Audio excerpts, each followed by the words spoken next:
A second woman has come forward to accuse former Vice President Joe Biden of inappropriate contact that made her feel uncomfortable. 43-year-old former congressional aide Amy Lapos says it happened while she was volunteering at a political fundraiser in Greenwich, Connecticut in 2009. Here she is telling part of her story. He came over and he just slid his hands behind my neck and pulled me close, and I was thinking, I had, 10 minutes of thoughts in 2 seconds, because I was thinking, is he gonna kiss me?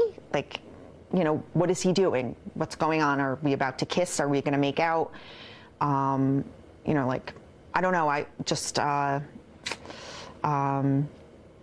confused, and our noses touched. And then he rubbed noses with me for 10 seconds, 15 seconds. He was saying something to me, I don't remember what.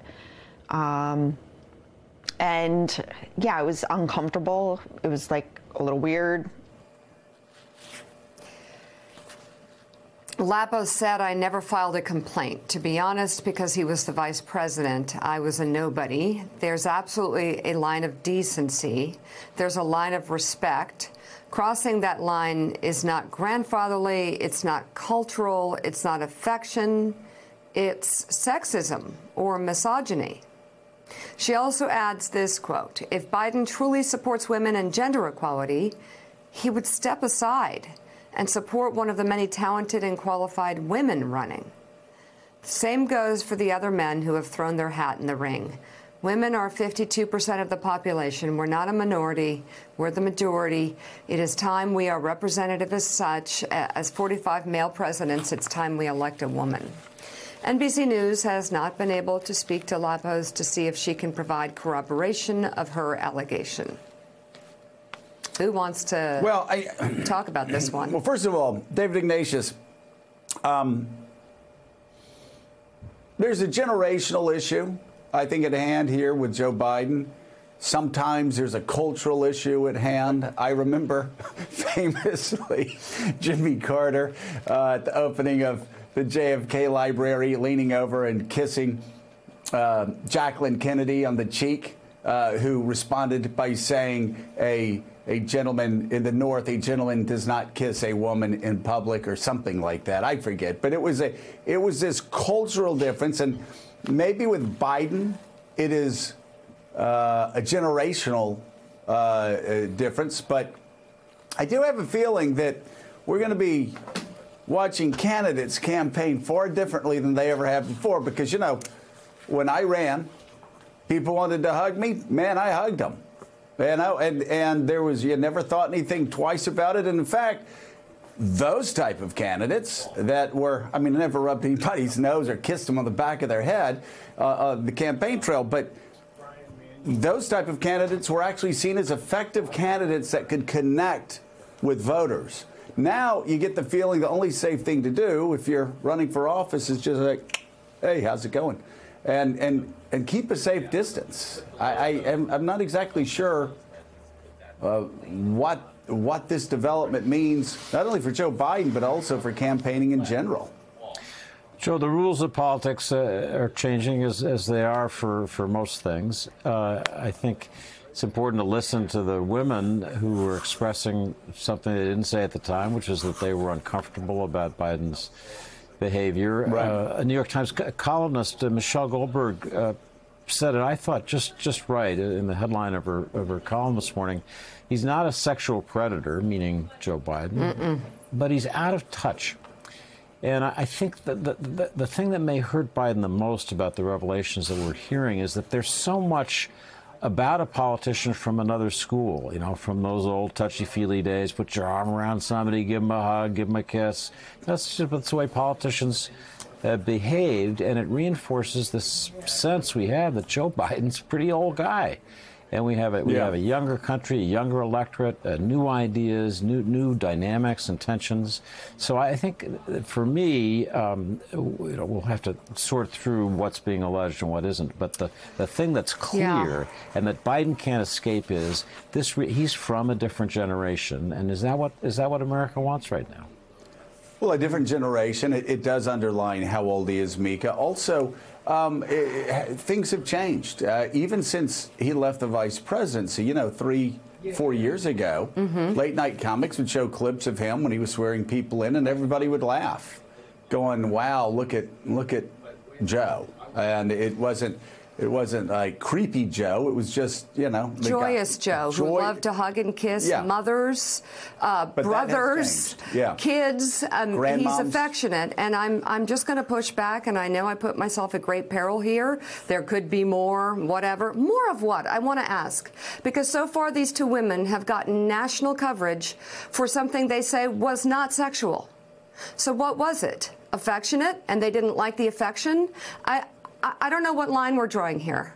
And Katty K, you retweeted Karen Tumulty's piece that basically talks about how Biden needs to change his behavior, but the mob needs to cut it out too. And I'm worried about the mob here. Okay, this is not where Me Too wants to go, in my opinion. Maybe thousands of women will come forward and prove me wrong. I don't think so. And I don't think Me Too wants to take down viable candidates for being affectionate but not sexual in their contact with women. This is not the line we want to draw. This is not where the movement wants to go. It's the same as Me Too supporting the head of Time's Up until her son is questioned, until her son is put in a position where he has to defend himself. So you're only someone who supports the Me Too movement until it's your son or your husband who's needing to defend himself. You know, we're getting tied up in a knot here in terms of what we're doing and what we're against. And it's equal pay day. This all does come down to money. This comes down to our ability to be an equal in the workforce, to be an equal in society. But to be equal, we have to be on the side of right, and we have to support due process. And do we really, Katty K, you know Joe Biden, is this really where we want to go with Me Too? Yeah, and Joe Biden has been a champion of women and, and women's legislation recently during his vice presidency, and he was there. I think there's a lot of complicated things here. Joe just talked about the fact that when he was out on the campaign trail, he did hug people. That's what politicians do. They kiss babies, they hug people, they shake hands. And most of the time, I think women can distinguish between a hug that feels completely non-sexual and appropriate and something that feels vaguely inappropriate, but sometimes they can't quite define why. And I think that's what these women are saying about Joe Biden. I also agree that a social movement like the Me Too movement has to become more sophisticated, more mature in its responses. And that's what I thought was interesting about Karen's piece, actually, was where she was saying, this is a movement that has to become mature in the way that it deals with past transgressions, and are there things that are seen as more extreme than the other? Because otherwise, if we're going to paint everybody, tar everybody with the same brush, then everybody is going to be kicked out at some point, and it's going to become a revolution that eats itself. So it has to be handled with much more nuance. And I think the other thing here is that Democrats can understandably, and you've seen the number of people that have rallied behind Joe Biden in the last 24 hours has been impressive, both from the Democratic and the Republican side. But Democrats understandably can look at this, the allegations against Joe Biden, and say, but hold on a second, we have a president in the White House who has said things that are far, far worse than this, and he got elected after that tape, that Access Hollywood tape came out. So how is this fine for Donald Trump? Perhaps even picks him up votes amongst some voters, but Joe Biden can't even perhaps launch his campaign because of allegations that are far, far different from the kind of thing that we've been talking about in the context of Donald Trump. Yeah, I mean, I think Karen Tumulty makes a really good point when she says Joe needs to knock it out. If he does, campaign, new day, new campaign trail, new reality. Well, I think that's sad. But what's that? I think that's sad. I think the next time I see Joe Biden, if he doesn't hug me and give me a kiss and hold my hand while we're talking to you, that's a new Joe Biden, and that's not the Joe Biden I knew. He's a nice guy. He's not a predator, and this is ridiculous. Let me just say it. This is ridiculous. It's completely, the whole thing has gotten, the conversation has gotten out of control.